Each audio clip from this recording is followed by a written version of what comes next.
Ora bem, muito bom dia a todos. Antes de mais, deixem-me cumprimentar o Norte Yoga e todos os representantes. É um gosto estar aqui. Sei que em tempos estava aqui a relembrar que em 2020 deveria ter tido a oportunidade de já ter participado. Infelizmente não consegui, mas olha, foi agora e agradeço imenso o convite. Queria cumprimentar os seus presidentes de Câmara, obviamente. É um gosto tê-los aqui também. E todos os palestrantes que vão estar aqui ao longo do dia a inspirar-nos.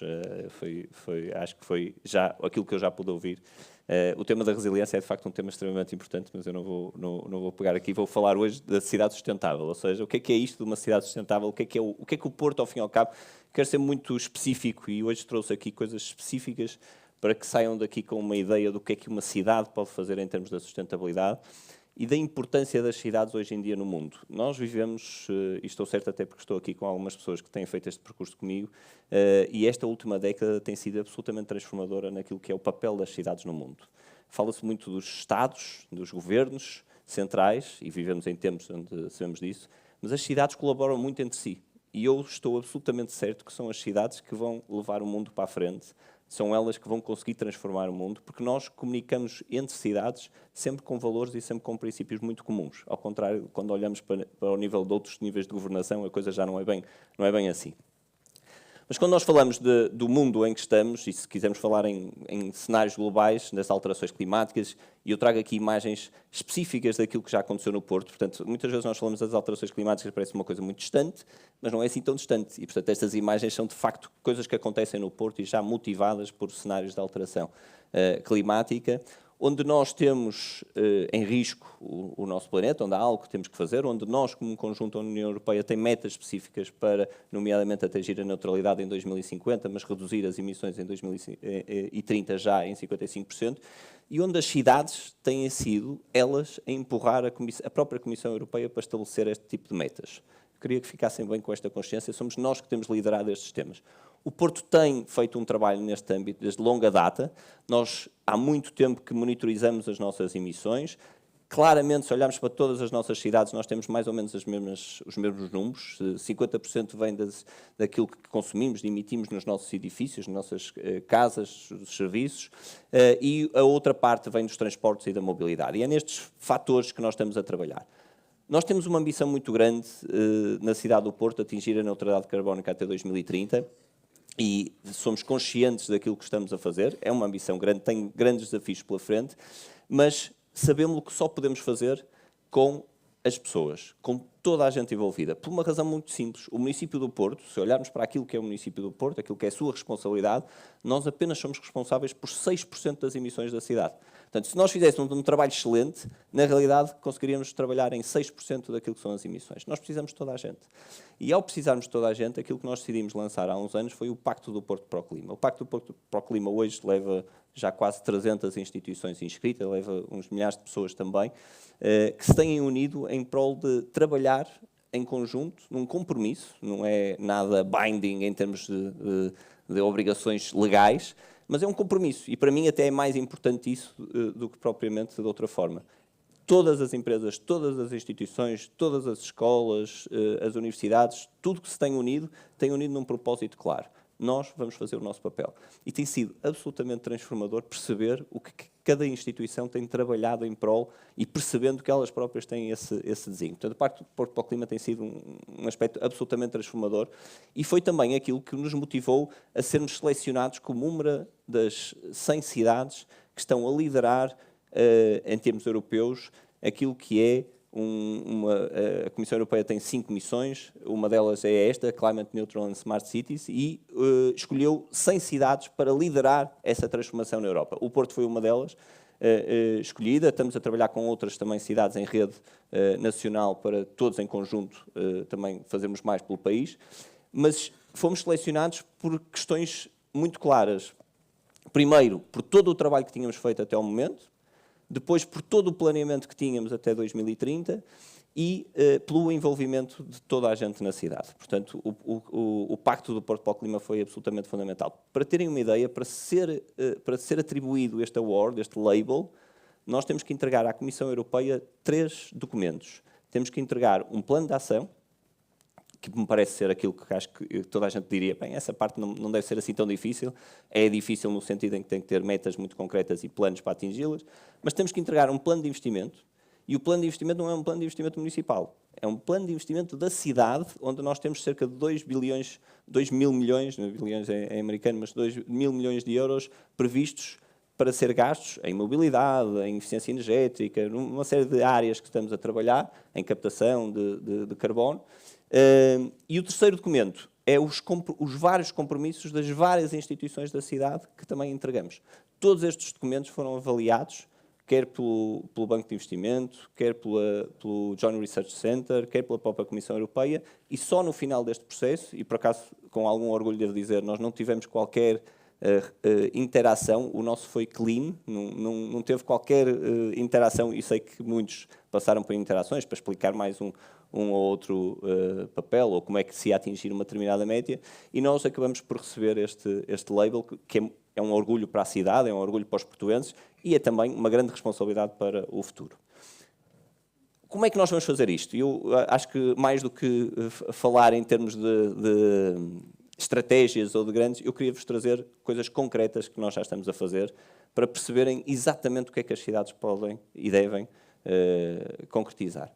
A primeira parte está obviamente ligada também com aquilo que hoje estamos aqui a discutir muito, e sei que falamos muito nesta questão de interligar de comunidades e de, em conjunto, conseguirmos levar o mundo para outro patamar. Obviamente isso está muito ligado nas cidades, e as cidades são, digamos, os centros de excelência para a inovação, e a inovação surge desta conexão de pessoas, de podermos pôr as pessoas em conjunto. Tudo que tem a ver com espaço público, tudo que tem a ver com espaços verdes, é um grande desígnio da cidade. A cidade do Porto é uma cidade muito consolidada, tem 42 km², tem limites que não vão crescer por razões históricas ou por um rio e pelo mar que nos circunda, mas nós estamos muito interessados, e por isso é que temos um novo plano de diretor municipal desde há uns anos, desde 2021, que define que a primeira carta é a nossa carta ecológica, e é a primeira carta que define todo o desenvolvimento da cidade. Portanto, mapeia as zonas verdes, mapeia as zonas azuis, mapeia as zonas de aluvião, mapeia essas coisas todas, e só depois disso é que nós vamos pensar como é que a cidade se vai desenvolver. E daí surge esta ambição de duplicar parques, de aumentar as áreas verdes e as áreas azuis, mas fazê-lo de uma forma que é diferente e que tem a ver com este tema das alterações climáticas e da mitigação. Se vocês repararem, e quem conhece o Parque Central da Asprela, ou quem foi visitar o Parque da Alameda de Cartes recentemente inaugurado, ou o Parque Mário Soares, que é o Parque da Lapa, percebe que aqueles parques foram feitos de uma maneira um bocadinho diferente. O Parque Central da Asprela, quando há chuvas intensas na cidade, se não tiverem medo de apanhar chuva, aconselho-vos a irem perceber o que é que acontece no Parque Central da Asprela, porque ele de facto torna-se um grande lago. E aquele parque pode acomodar 10 mil metros cúbicos de água. 10 mil metros cúbicos de água é uma grande capacidade de uma bacia de retenção, mas, acima de tudo, perguntem às pessoas mais à frente, ao lado do IPO, se recordam das últimas cheias que tiveram. E já não têm cheias, porque nós, de facto, estamos a começar a proteger uma série de áreas na cidade. E temos-lo feito nestes vários parques, nesta reformulação. Para quem conhece o Jardim Paulo Valada, que está agora em obras, ele está em obras porque nós queremos criar bacias de retenção lá. Ele já era um espaço verde, já era um espaço disponível à cidade, mas nós estamos a adaptá-lo precisamente para começar a corrigir algumas situações, e para quem gosta de tecnologia, nós neste momento estamos a modelar toda a cidade, e toda a gota de água que cai na cidade, nós vamos perceber para onde é que vai. Se vai para escoar pelas águas pluviais, ou se vai para uma bacia de retenção, ou, em termos extremos, o que é que pode destruir. Mas quando pode destruir, nós vamos tentar especificar as zonas que queremos que possa passar, porque dilúvios e tormentas podemos sempre ter. Portanto, estamos neste nível de preparação de cidade. Depois queria-vos dizer que há um elemento muito importante na cidade, muitas vezes adorado e às vezes ostracizado, portanto, é uma zona de conflitos. Nós todos gerimos conflitos, quem está nesta vida de gerir cidades, o dia-a-dia é gerir conflitos, e as árvores, por incrível que pareça, são muitas vezes objeto de conflito. Há pessoas que adoram, há pessoas que não as querem à frente, que lhes tiram a vista, ou outro tipo de coisas assim meias estranhas, mas a verdade é que isso existe. Nós temos um grande foco nas árvores, porque as árvores também contribuem para esta diminuição da velocidade com que a água se precipita. Portanto, quando eu falo de áreas verdes, quando falo de áreas azuis, quando falo de devastação causada pelas alterações climáticas, por chuvas intensas, Nunca se esqueçam que as árvores desempenham um papel fundamental nessa área, para além do oxigênio, da sombra e de uma série. Queremos-lo fazer de uma forma estruturada. O plano de arborização, nós na cidade do Porto temos árvores que foram mal plantadas, em locais errados, cresceram demasiado ou não eram as espécies certas. Nós hoje temos um plano de arborização que é um plano diretor municipal. Diz onde é que devem ser plantadas, que espécies, se é do lado norte, se é do lado sul. Portanto, os próximos anos, pelo menos na cidade, as próximas décadas, acredito que a cidade vai começar a fazer essa transformação. Outro tema muito importante para todos nós é a água e a forma como gerimos a água nas cidades. Nós, através das estações de tratamento de água, até agora uma estação de tratamento de água, para todos nós, era apenas pegar na água do saneamento e tratá-la e depositá-la numa massa de água. Nós olhamos para isto de uma forma completamente diferente. Para nós, uma estação de tratamento de água é, de facto, uma fábrica de água. O que é que nós podemos fazer dali? Podemos pegar na água que sai e não mandá-la para um rio, mas reutilizá-la para, por exemplo, lavagem de ruas, para lavagem de contentores. Isso hoje já é feito na cidade do Porto e nós já aproveitamos muito da água que lá é gerada. Outro dos temas que é importante na água, a água é um bem tão escasso, apesar de nós em Portugal só termos algumas zonas que estão mais preocupadas, mas de facto é um bem escasso para todos nós. Nós já não nos recordamos na cidade do Porto de abrir a torneira e faltar água, mas a verdade é que há umas décadas atrás isso acontecia. E portanto a água temos que de facto tratá-la com muito cuidado. Temos muita tecnologia por trás, é a única vez que eu vou falar de inteligência artificial, porque senão, mas hoje toda a gente fala de inteligência artificial, mas para atingirmos 12,2% de água não faturada, ou seja, de perdas na nossa rede, uma rede centenária, a cidade do Porto tem uma rede centenária, portanto tem muitas fugas, nós só o fazemos porque temos muita tecnologia por trás que nos permite atingir estes níveis de eficiência. Outro dos temas fulcrais, e eu peço desculpa, eu vou só percorrer alguns deles, não vou focar em nenhum muito específico, porque senão daria apresentações muito grandes, é o tema da energia. O tema da energia, não vou falar de termos geopolíticos, todos nós percebemos que o tema da energia é absolutamente crítico para o desenvolvimento e que gera tantas guerras e tantas confusões, mas para o desenvolvimento do país é muito importante. Nós temos um país que felizmente tem muita energia renovável, mas o papel das cidades é absolutamente transformador no tema da energia. Não só no consumo eficiente de energia, e daí a iluminação LED, só a iluminação LED poupa 2,5 milhões de euros por ano à cidade do Porto. Só esta transformação, para terem uma ideia dos valores que estamos aqui a falar.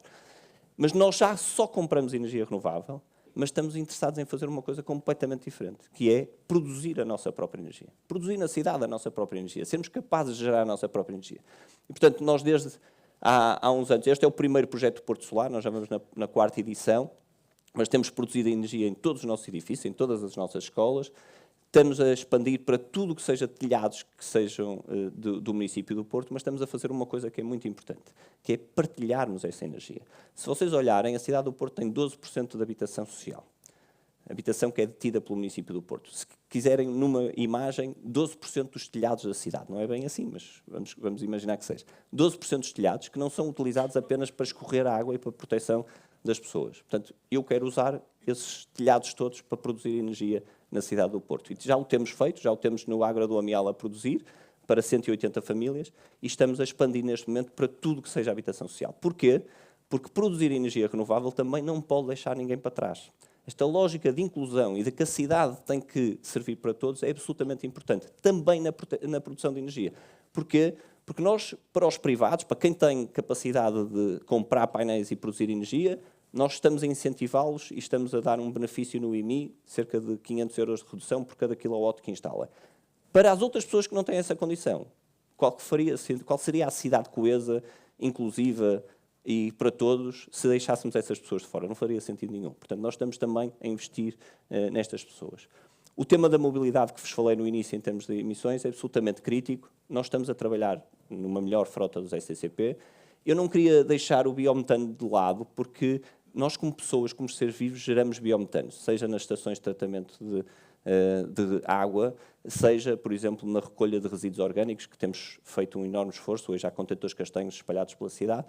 E esse biometano gerado tem que ser aproveitado. E nós queremos aproveitá-lo numa lógica de economia circular nos transportes públicos. Hoje, os STCP e os caminhões de recolha de resíduos já utilizam 30% de biometano na sua frota. Vamos ter novas linhas de metro, são absolutamente críticas para a transformação da cidade. A cidade que tem vindo a evoluir, tem vindo a crescer em termos de população, precisa destas novas linhas, mas precisamos de pessoas que também tenham acesso a esses transportes. Portanto, toda a transformação naquilo que foi a redução dos passos, do valor dos passos, ou a gratuitidade para as crianças e para os jovens, nós quando introduzimos, e quando o município do Porto financiava, hoje é o Estado que financia juntamente connosco até aos 23 anos, mas entre os 12 e os 18 anos, nós tivemos mais de 400 mil jovens, entre os 12 e os 18 anos, 400 mil validações por mês de jovens que passaram a andar no transporte público. Isto é absolutamente transformador naquilo que é a cidade que quer atingir as metas que vos falava. E os jovens passaram de novo a ir praticar desporto, a ir ter com os amigos, não esperando que os pais os levem para qualquer lado. Portanto, esta é a cidade que nós vamos ter que crescer, transformar, e quando tivermos estas linhas de metro, quando tivermos este transporte público também à disposição, poderemos expandir uma coisa que estamos a fazer, que é a Rede 20, ou se quiserem, espaços partilhados. Ou seja, devolver a cidade às pessoas e não uma cidade construída para os carros. Nós, nas últimas décadas, construímos cidades para os carros. Foi isto que fizemos. Lugares de estacionamento, ruas, mais vias, mais faixas. Nós não queremos isso. Nós queremos ter mais transporte público, mais pessoas a andar, se quisermos, a pé, de bicicleta, mas claramente temos que ter transportes de grande capacidade. Quando os tivermos, temos a capacidade de voltar a ter a cidade para as pessoas. Termino com 2 ou 3 slides, já sei que o meu tempo já estou a exceder-me. A primeira parte é dizer se nós estamos a querer, se estamos a impor regras de sustentabilidade, então vamos fazê-lo também nos nossos edifícios. O terminal intermodal de Campanhã é um excelente exemplo disto, que hoje teve 14 milhões de passageiros, que é em 2 anos. O aeroporto do Porto tem 15 ou 16 milhões, portanto, aqui passaram quase tantos em 2 anos, quase tantos como no aeroporto. É absolutamente transformador e, portanto, agora estamos a fazer até renovações neste edifício porque ele já foi para cima das nossas expectativas aquilo que era a sua utilização, e tem um telhado verde por uma coisa muito gira, porque nós, quando falamos das áreas verdes, quando falamos de expansão, nós pusemos no concurso a dizer, se vierem com um telhado verde, nós damos-lhe mais pontuação. E foi assim que surgiu este telhado verde e este parque em Campanhã. Termino com a gestão de resíduos. É absolutamente paradigmática a situação do país. O país vive numa situação de caos nos resíduos. 56% dos resíduos são enviados para aterros no país. Aqui no Porto, na zona da Lipor, nós não enviamos resíduos para aterros já há muitos anos. Portanto, se quiserem olhar para as Noruegas e para as Suécias, gostamos sempre de olhar muito, nós estamos nos mesmos níveis e temos feito uma grande aposta no orgânico. A economia circular tem a ver com uma lógica de maior circularidade. Eu já falei do biometano, mas poderia falar no desperdício, que são alguns destes projetos, ou num tema que não está aqui escrito, mas para mim é muito importante, que é a agricultura de proximidade. Esta lógica de passarmos a consumir numa zona periurbana que produz também para nós. É absolutamente crítico, não vou perder muito tempo, mas só vos queria deixar esta nota que estamos a falar. Termino, último slide, e prometo que tenho 30 segundos. Como é que nós, como municípios, envolvemos os cidadãos? Vocês já pensaram que a maioria das vezes, quando querem contactar ou quando vivem numa cidade, só contactam com essa cidade ou com esse município quando vão licenciar uma casa? Ou quando têm... De resto, a cidade não fala convosco, muitas vezes. E isto foi a grande transformação que nós quisemos fazer com o Cartão Porto. O Cartão Porto hoje, para quem detém o Cartão Porto Ponto, avisa se a rua vai estar interrompida porque vamos podar as árvores e, portanto, o estacionamento vai estar proibido no dia X ou dia Y. É capaz de dar descontos ou entradas gratuitas em todos os museus da cidade.